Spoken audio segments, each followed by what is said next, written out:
जय हिंद। स्वागत है आप सभी का आपके अपने चैनल लक्ष्य तक पर। सीटेट 2026 के लिए हम लोग क्लासेज कर रहे हैं।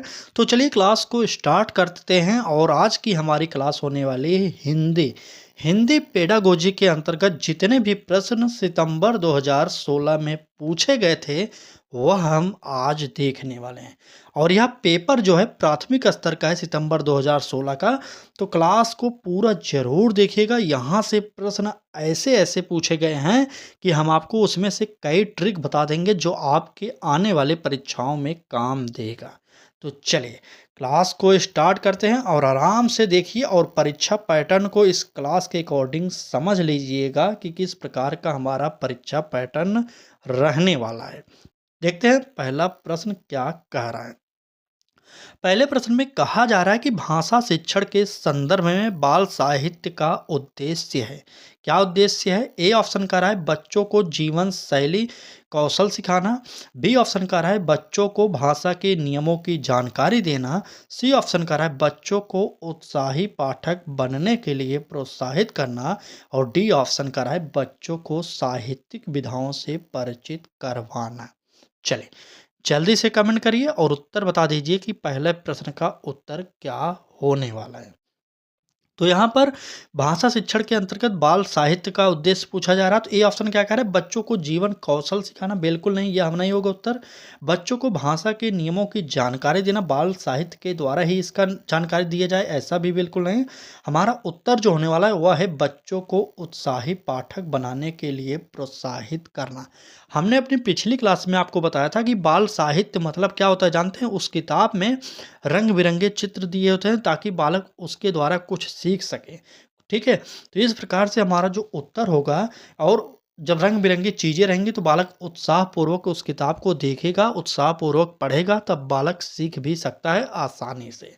तो इस प्रश्न का उत्तर आप लोग सी ऑप्शन को नोट करिएगा और आगे बढ़िए। अगला प्रश्न देखते हैं क्या कहा जा रहा है। चलिए अगले प्रश्न में कहा जा रहा है कि संदर्भ में व्याकरण का शैक्षिक निहितार्थ है। क्या है? ए ऑप्शन कर रहा है व्याकरण का संदर्भ पाठ्य पुस्तक में ही होता है। बी ऑप्शन कर रहा है व्याकरण पाठ के संदर्भ में सिखाया जाता है। सी ऑप्शन कर रहा है पाठ के संदर्भ में व्याकरण जानना जरूरी नहीं है। और डी ऑप्शन कर रहा है व्याकरण और संदर्भ दोनों अलग हैं। चलिए जल्दी से कमेंट करिए और उत्तर बताइए इस प्रश्न का उत्तर क्या होने वाला है हमारा।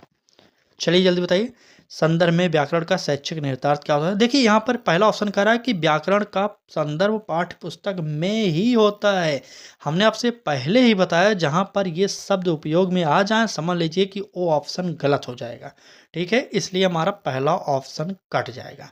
अब बी ऑप्शन कह रहा है व्याकरण पाठ के संदर्भ में सीखा जाता है। ये ऑप्शन हमारा सही हो सकता है, लेकिन हमें और दो ऑप्शन है उसे फिर से पढ़ना पड़ेगा। ठीक है, तो सी ऑप्शन कह रहा है पाठ के संदर्भ में व्याकरण सिखाया जाता है। तो बिल्कुल नहीं, यह हमारा नहीं होगा। पाठ के संदर्भ में व्याकरण नहीं सिखाएंगे बल्कि व्याकरण पाठ के संदर्भ में सिखाएंगे। देख रहे हैं थोड़ा सा चेंजिंग है। अगर आप ध्यान से ना देखेंगे तो यहाँ पर आप गलत आंसर टिक कर दिए होंगे।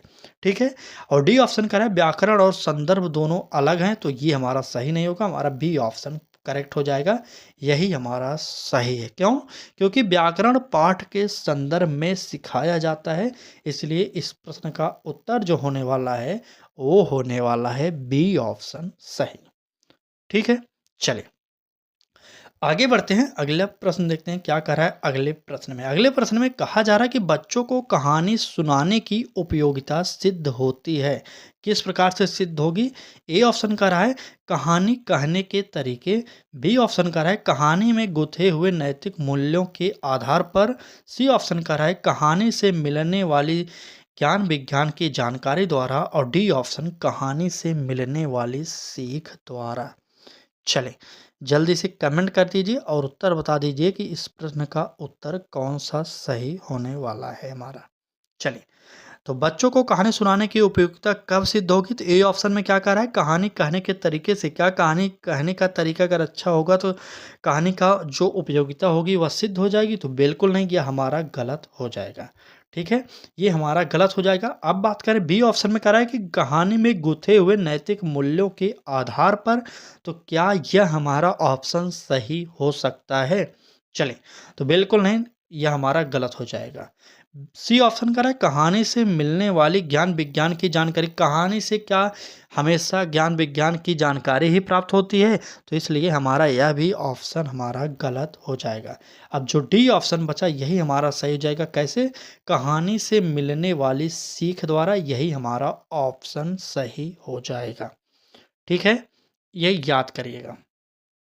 ठीक, अवधारणाओं के निर्माण में कहानियों का महत्वपूर्ण योगदान होता है, ये तो बिल्कुल सही है। ठीक है, अवधारणाओं जो कॉन्सेप्ट्स होते हैं उनके निर्माण में कहानियों का महत्वपूर्ण योगदान होता है। कहानियों द्वारा ही बच्चों में नैतिक मूल्यों का भी विकास होता है। ठीक है, तो यहाँ पर ये ऑप्शन डी हमारा सही हो जाएगा इस प्रश्न का। चलिए, क्लास अच्छी लगे तो लाइक करिएगा, चैनल पर पहली बार आए तो सब्सक्राइब कर लीजिए क्योंकि लक्ष्य तक ऐसा चैनल है जो कि आपको टीचिंग एग्जाम की तैयारी निःशुल्क में कराता है। चलिए, बात करेंगे अगले प्रश्न की। तो अगले प्रश्न में कहा जा रहा है कि अवलोकन को आकलन का भाग तभी कहा जा सकता है जब अवलोकन किस प्रकार का हो, तब आपसे बताना पड़ेगा। चलिए, ए ऑप्शन करा है प्रतिदिन प्रत्येक बच्चे का किया जा रहा हो। बी ऑप्शन करा है लड़के लड़कियों का अलग अलग किया जा रहा हो। सी ऑप्शन करा है अनिवार्यतः औपचारिक रूप से किया जा रहा हो। और डी ऑप्शन करा है नियमित रूप से किया जा रहा हो। चलिए, बताइए इस प्रश्न का उत्तर हमारा क्या होने वाला है। जल्दी से कमेंट करिए। अवलोकन को आकलन का भाग तभी कह सकते हैं जब अवलोकन। ए ऑप्शन का रहा है प्रतिदिन प्रत्येक बच्चे का किया जा रहा हो। भाई साहब, अगर प्रतिदिन प्रत्येक बच्चे का किया जाएगा तो क्या ये ऑप्शन सही होगा? ठीक है, तो ये हमारा ऑप्शन सही हो सकता है। ठीक है, देखेंगे और ऑप्शन को। बी ऑप्शन में कहा जा रहा है कि लड़के लड़कियों का अलग अलग किया जा रहा हो, तो ये हमारा गलत हो जाएगा। अवलोकन मतलब भाई पढ़ाने के लिए तो अवलोकन सेम प्रकार से करना पड़ेगा ना, तो इसलिए हमारा ये ऑप्शन गलत हो जाएगा। सी ऑप्शन कह रहा है अनिवार्यता औपचारिक रूप से किया जाए, तो ये हमारा गलत हो जाएगा। अनौपचारिक रूप से भी किया जा सकता है। ठीक है, औपचारिक अनौपचारिक दोनों रूप में अवलोकन किया जा सकता है। ठीक, डी ऑप्शन कह रहा है नियमित रूप से किया जाए, यह भी हमारा नहीं होगा। सबसे बेस्ट ऑप्शन होगा प्रतिदिन प्रत्येक बच्चे का अवलोकन किया जाए। ठीक है, चलिए, बिल्कुल सही। यह हमारा ऑप्शन ए इस प्रश्न का सही ऑप्शन हो जाएगा। अगला प्रश्न देखेंगे क्या कर रहा है हमारा अगला प्रश्न। तो अगले प्रश्न में कहा जा रहा है कि प्राथमिक स्तर पर भाषा का आकलन करने में सर्वाधिक सहायक है। अगर आपने हमारी पिछली क्लास को देखा होगा तो ये क्लास जो है, मतलब यह क्वेश्चन जो है, यह क्वेश्चन पिछली क्लास का ही क्वेश्चन आ गया है। ऐसा नहीं कि हमने रिपीट किया, हमने नहीं रिपीट किया था, ये परीक्षा में ही रिपीट किया गया था। ठीक है, तो बताइए ए ऑप्शन करा है पोर्टफोलियो, बी ऑप्शन करा है नाटक का मंचन, सी ऑप्शन करा है वीडियोग्राफी और डी ऑप्शन करा है लिखित परीक्षा। चलिए, जल्दी से कमेंट करिए। प्राथमिक स्तर पर भाषा का आकलन करने में सर्वाधिक महत्वपूर्ण सहायक होगा कौन सा? चलिए कमेंट करिए, जल्दी से बताइए। चलिए, तो बात करेंगे इस प्रश्न के उत्तर की। तो यहाँ पर हमारा उत्तर जो सीटेट ने उस समय माना था वह था हमारा वीडियोग्राफी। वैसे तो पोर्टफोलियो होना चाहिए था, लेकिन यहाँ पर भाषा की बात किया गया है मुख्य रूप से। तो यहाँ पर जो आयोग था उस समय माना था क्या? सी ऑप्शन माना था। तो आप लोग नोट कर लीजिएगा, इस प्रश्न का उत्तर जो होगा वीडियोग्राफी, सी ऑप्शन सही हो जाएगा। चले, अगला प्रश्न देखें तो क्या कह रहा है, यदि तुम्हें डलिया भरकर आम दे दिया जाए तो तुम क्या करोगी? इस प्रश्न का उद्देश्य क्या है? बहुत ही इंपॉर्टेंट प्रश्न है और थोड़ा सा आप समझते हुए चलिएगा, नहीं तो आपको सीटेट का एक भी प्रश्न नहीं आएगा। ठीक है, तो क्या कह रहा है, यदि तुम्हें डलिया भरकर आम दे दिया जाए तो तुम क्या करोगी? इस प्रश्न का उद्देश्य क्या है? ए ऑप्शन कह रहा है बच्चों के अनुभव और चिंतन को स्थान देना। बी ऑप्शन कह रहा है बच्चों की मौखिक परीक्षा लेना। सी ऑप्शन कह रहा है बच्चों को गणित की ओर प्रवृत्त करना। और डी ऑप्शन कह रहा है बच्चों को नए शब्दों से परिचित कराना। चले, बताइए ए बी सी डी में कौन सा उत्तर होगा। देखिए यहाँ पर एक शब्द दे दिए गए, यहाँ पर बच्चों को नए शब्दों से परिचित कराना। बताइए इसमें से कौन सा नया शब्द प्रयोग किया गया, कोई नहीं, इसलिए हमारा ये ऑप्शन कट जाएगा। कह रहा है सी ऑप्शन में कि बच्चों को गणित की ओर प्रवृत्त करना। यहाँ पर गणित कहाँ गई, यहाँ पर तो सोचने समझने की क्षमता होगी ना, तो गणित मुख्य रूप से कह रहा है, ये हमारा गलत हो जाएगा। बच्चों की मौखिक परीक्षा लेना, क्या हम परीक्षा ले रहे हैं, तो बिल्कुल नहीं, हमारा ऑप्शन जो होगा वह हो जाएगा डी, ए ऑप्शन, डी नहीं होगा, ए ऑप्शन होगा, बच्चों के अनुभव और चिंतन को स्थान देना। ठीक है, इस प्रकार के प्रश्न तभी पूछे जाते हैं जब बच्चों के चिंतन की क्षमता हमें जांचनी होती है, मतलब उसके सोचने समझने की क्षमता को हमें जानना होता है, तभी इस प्रकार के प्रश्न छोटे बच्चों से पूछा जाता है। ठीक है, चलिए आगे बढ़ते हैं, अगला प्रश्न देखते हैं क्या करा। ये देखिए प्रश्न थोड़ा सा बड़ा है, सीटेट में बड़े प्रश्न को देखकर आपको डरना नहीं है, इतना याद करिएगा, क्योंकि अगर आप डर गए तो सीटेट के प्रश्नों को आप सॉल्व नहीं कर सकते। ठीक है, आराम से पढ़िएगा, समझते हुए पढ़िएगा, आप उत्तर आसानी से दे सकते हैं। ठीक है, चलें क्या कह रहा है प्रश्न में, कहा जा रहा है कि अकादमिक सत्र शुरू होने के 2 माह बाद तक भी कक्षा 4 के विद्यार्थियों को भाषा की पाठ्य पुस्तकें उपलब्ध नहीं करवाई जा सकीं। ऐसी स्थिति में शिक्षक क्या करेगा, ऐसी स्थिति में शिक्षक ए ऑप्शन करा है, पाठ्य पुस्तक के उपलब्ध होने तक पठन लेखन की प्रक्रिया आरंभ न करवाए। बी ऑप्शन करा है, भाषाई क्षमताओं के विकास के लिए अन्य विषयों की पाठ्य पुस्तकों का प्रयोग करे। सी ऑप्शन करा है, श्रवण एवं वाचन कौशल का अभ्यास करवाते रहे। और डी ऑप्शन करा है, विद्यार्थियों को पाठ्य पुस्तक अपने आप खरीदने के लिए प्रोत्साहित करें। चलिए बताइए कौन सा यहाँ पर सही होगा, ए बी सी डी में उत्तर कौन सा होगा। जल्दी से कमेंट करिए, ए होगा, बी होगा, सी होगा या डी होगा। चलिए जल्दी बताइए, कमेंट करते रहिए, कमेंट आप करते रहेंगे तो इससे हमें ये पता चल जाएगा कि हाँ आप एक्टिव हैं पढ़ाई में। ठीक है, तो चलिए हम ही बता देते हैं उत्तर। ए ऑप्शन में क्या कह रहा था, पाठ्य पुस्तक के उपलब्ध होने तक पठन लेखन की प्रक्रिया आरंभ न करवाएं। तो भाई साहब हो सकता है आपके विद्यालय में किताबें देर से पहुँचे, तो क्या विद्यालय में बच्चे जा रहे हैं तो सिर्फ उन्हें वैसे ही बैठे देना है, खेल खेल कर वो वापस चले जाएंगे, ऐसा बिल्कुल नहीं। कुछ ना कुछ एक्टिविटी हमें करानी पड़ेगी पढ़ाई से संबंधित। ठीक है, इसलिए हमारा ये ऑप्शन कट जाएगा। बी ऑप्शन कह रहा है, भाषाई क्षमताओं के विकास के लिए अन्य विषयों की पाठ्य पुस्तकों का प्रयोग करें। तो बिल्कुल नहीं, क्या हम अन्य क्लास जैसे जैसे देखिए क्लास 1 का बच्चा होगा, हम क्या हमारे पास क्लास 1 की 2 की 3 की बुक नहीं, तो हम 5 की बुक उठाकर उससे पढ़ाएंगे, तो बिल्कुल नहीं। उसके स्तर की बुक हो और उसके लिए लाभकारी हो तभी हम पढ़ाएंगे, मतलब उसकी भाषा के अकॉर्डिंग हो, ताकि वो बच्चा आसानी से सीख सके। ठीक है, इसलिए हमारा बी ऑप्शन भी कट जाएगा। सी ऑप्शन कह रहा है कि श्रवण वाचन कौशल का अभ्यास करवाते रहें। बिल्कुल सही, यही हमारा उत्तर सही हो जाएगा। ठीक है, इस प्रश्न का उत्तर जो होगा हमारा सही वो हो जाएगा सी ऑप्शन सही। चलिए नोट कर लिए, चलिए आगे बढ़ते हैं, अगला प्रश्न देखते हैं क्या कर रहा है। अगला प्रश्न और ही इम्पोर्टेंट है, क्योंकि ये है खाली स्थान भरने वाला प्रश्न है। प्रश्न में कहा जा रहा है कि भाषा शून्य में विकसित नहीं होती, इसका शैक्षिक निहितार्थ है कि भाषा सीखने के लिए अनिवार्य है। क्या अनिवार्य है ये आपसे पूछा जा रहा है। ए ऑप्शन करा है पारिवारिक संवाद, बी ऑप्शन करा है सामाजिक अंतःक्रिया, सी ऑप्शन करा है विद्यालयी पढ़ाई लिखाई और डी ऑप्शन करा है भाषा प्रयोगशाला। चलिए जल्दी बताइए, क्लास अच्छी लग रही हो तो शेयर भी करिए अपने मित्रों तक, और उन्हें उन्हें बताइए कि लक्ष्य तक चैनल पर आपको सीटेट की फ्री प्रैक्टिस बैच मिल रही है। ना आपको कुछ पैसा देना, ना ही कुछ करना, सिर्फ चैनल को सब्सक्राइब करके बेल आइकन को ऑन करना है। बाकी सारा का सारा काम यूट्यूब पर आपको मिल जाएगा। ठीक है, यूट्यूब आपको खुद बताएगा कि कब क्लासेज होंगी, कब पढ़ना है, कब नहीं पढ़ना, ये सारी चीज़ें यूट्यूब खुद आपके लिए सूचना पहुँचा देगा हमारी तरफ से। चलें, अब आते हैं अपने प्रश्न पर। बात करेंगे इसके उत्तर की। तो देखिए यहाँ पर भर कर आपको बता दिया जाए, सामाजिक अंतःक्रिया हमारा बी ऑप्शन यहाँ पर सही हो जाएगा। कैसे? पूरा सेंटेंस पढ़िए, आपको खुद समझ आ जाएगा। क्या कह रहा है?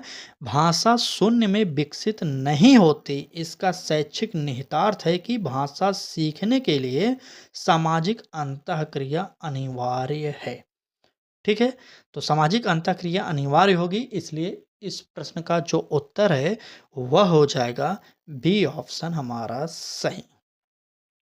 ठीक? बिल्कुल, बिल्कुल। बी ऑप्शन सही हो जाएगा। चलिए, आगे बढ़ते हैं, अगला प्रश्न देखते हैं क्या कह रहा है अगला प्रश्न में। तो अगले प्रश्न में कहा जा रहा है कि प्राथमिक स्तर पर भाषा शिक्षण का उद्देश्य है बच्चों को क्या? ऑप्शन पढ़िए। ए ऑप्शन कह रहा है व्याकरण के नियमों को कंठस्थ करवाना। बी ऑप्शन कह रहा है अक्षरों की बनावट के प्रति सचेत करना। सी ऑप्शन कह रहा है सहज अभिव्यक्ति का अवसर देना। और डी ऑप्शन कह रहा है मातृभाषा की लिपि की पहचान करवाना। चलिए, बताइए इस प्रश्न का उत्तर क्या होने वाला है हमारा। देखिए, जहाँ पर हमने बताया था कंठस्थ करवाना, याद करवाना, एक ही सारे के सारे शब्द जहाँ पर भी आए वह हमारा गलत हो जाएगा। यहाँ पर क्या कर रहा है? मातृभाषा की लिपि को पहचान करवाना। भाई साहब, मातृभाषा की कौन सी लिपि होती है? बालक तो खुद अपनी मातृभाषा जानता है, तो उसकी लिपि कौन सी होगी? ये हमारा गलत हो जाएगा। ठीक है? चलें, और ए ऑप्शन कह रहा है कि व्याकरण के नियमों को कंठस्थ करवाना, ये भी हमारा गलत हो जाएगा। अब बताइए आप कि प्राथमिक स्तर पर भाषा शिक्षण का उद्देश्य क्या होता है बच्चों को? चलिए, बिल्कुल सही। क्या होगा? सहज अभिव्यक्ति का अवसर देना। प्राथमिक स्तर पर भाषा शिक्षण का मुख्य जो उद्देश्य होता है, बच्चों को सहज अभिव्यक्ति का अवसर देना होता है। बी ऑप्शन नहीं होगा। चलिए, यहाँ पर बी ऑप्शन ना करके यहाँ पर हमारा उत्तर सी ऑप्शन सही हो जाएगा। ठीक है? चलिए, जब बच्चा खुद ही अभिव्यक्ति करेगा, अपने द्वारा अभिव्यक्ति करेगा, तो उसके अंतर्गत उसके भाषा का विकास आसानी से और जल्दी हो जाएगा। सी ऑप्शन को टिक करिए और आगे बढ़िए, अगला प्रश्न देखते हैं क्या कह रहा है। चलिए, अगले प्रश्न में कहा जा रहा है कि भाषाई कौशलों के संबंध में कौन सा कथन सही है? तो 4 ऑप्शन में से 3 गलत है और 1 सही है। कौन सा है वो देखते हैं। ए ऑप्शन में कहा जा रहा है कि सभी भाषाई कौशल अंतः संबंधित हैं। बी ऑप्शन में कह रहा है सभी भाषाई कौशल स्वयं ही विकसित होते हैं। सी ऑप्शन कह रहा है सभी भाषाई कौशल पाठ्यपुस्तक से ही विकसित होते हैं। और डी ऑप्शन कह रहा है कोई भी भाषाई कौशल अंतः संबंधित नहीं है। चलिए, जल्दी से कमेंट करिए और उत्तर बता दीजिए कौन सा हमारा उत्तर सही होगा। देखिए, पहले डी ऑप्शन को देखते हैं। कह रहा है कि कोई भी भाषाई कौशल अंतः संबंधित नहीं है, तो इसलिए हमारा ये गलत हो जाएगा। क्यों? सभी भाषाई कौशल आपस में संबंधित होते हैं। भाषाई कौशल के अंतर्गत सुनना, बोलना, पढ़ना और लिखना, ये 4 प्रकार के भाषाई कौशल होते हैं। ये आप जानते रहिएगा। ठीक है? अब सी ऑप्शन में कह रहा है सभी भाषाई कौशल पाठ्यपुस्तक से ही विकसित होते हैं। देखिए, यहाँ पर ही लगते ही पूरा का पूरा वाक्य नेगेटिव में आ गया, इसलिए हमें यह भी काटना पड़ेगा। ठीक है? अब बी ऑप्शन में कहा जा रहा है कि सभी भाषाई कौशल स्वयं ही विकसित होते हैं। स्वयं कैसे विकसित होंगे? इसलिए ये भी काटेंगे। हमारा ए ऑप्शन सबसे बेस्ट हो जाएगा कि सभी भाषाई कौशल अंतः संबंधित होते हैं। अभी हमने जस्ट नीचे वाले ऑप्शन में बताया था कि सभी भाषाई कौशल एकदम आपस में संबंधित होते हैं, तो वही यही सेम सेम लिख दिया गया। ठीक है? तो यहाँ पर इस प्रश्न का जो उत्तर निकला हमारा, क्या निकला? ए ऑप्शन सही हो जाएगा। चलिए, अगले प्रश्न देखते हैं। अगले प्रश्न में कहा जा रहा है कि पढ़कर समझना कुशलता का विकास करने में सबसे कम महत्वपूर्ण है। क्या सबसे कम महत्वपूर्ण है? ये अब आपको बताना पड़ेगा। चलें, ए ऑप्शन में कह रहा है कहानी का अंत बदलवा देना। बी ऑप्शन कह रहा है कहानी पर आधारित व्याकरण समझना। सी ऑप्शन कह रहा है कहानी को अपनी भाषा में कहलवाना। और डी ऑप्शन कहानी पर आधारित प्रश्न बनवाना। चलें, जल्दी से बताइए कि पढ़कर समझना कुशलता का विकास करने में सबसे कम महत्वपूर्ण क्या होगा? तो देखिए, कहानी का अंत बदलवा देना ये तो महत्वपूर्ण हो सकता है। ठीक है? जब कहानी आप पढ़कर समझ गए तो कुछ उसमें त्रुटि होगी तो आप बदलवा सकते हैं। कह सकते हैं मतलब बदलवा सकते हैं ये नहीं, लेकिन हमारा ऑप्शन बिल्कुल सही है। ठीक है? अब बी ऑप्शन में कह रहा है कहानी पर आधारित व्याकरण समझना। देखिए भाई, कहानी पर आधारित व्याकरण हमें छोटे बच्चों के लिए नहीं होता। ये हम आपसे कई बार कह चुके हैं, इतना तो आपको याद हो गया होगा। ठीक है? अब सी ऑप्शन में कह रहा है कहानी को अपनी भाषा में कहलवाना। बिल्कुल सही। अगर आप बाय चांस इंग्लिश का कहानी है, आप हिंदी के हैं, तो आप कह सकते हैं कि सर जो है कहानी अपनी भाषा में कही जाए। ठीक है? इसलिए ये भी हमारा गलत हो जाएगा। डी ऑप्शन कह रहा है कहानी पर आधारित प्रश्न बनवाना। तो बिल्कुल सही, कहानी के अकॉर्डिंग आप प्रश्न बनवा सकते हैं ताकि आपको कितना जानकारी मिले, मतलब कितना सीखे आप, ये आपको पता होना चाहिए। ठीक है? चलिए, यहाँ पर डी ऑप्शन भी हमारा सही था।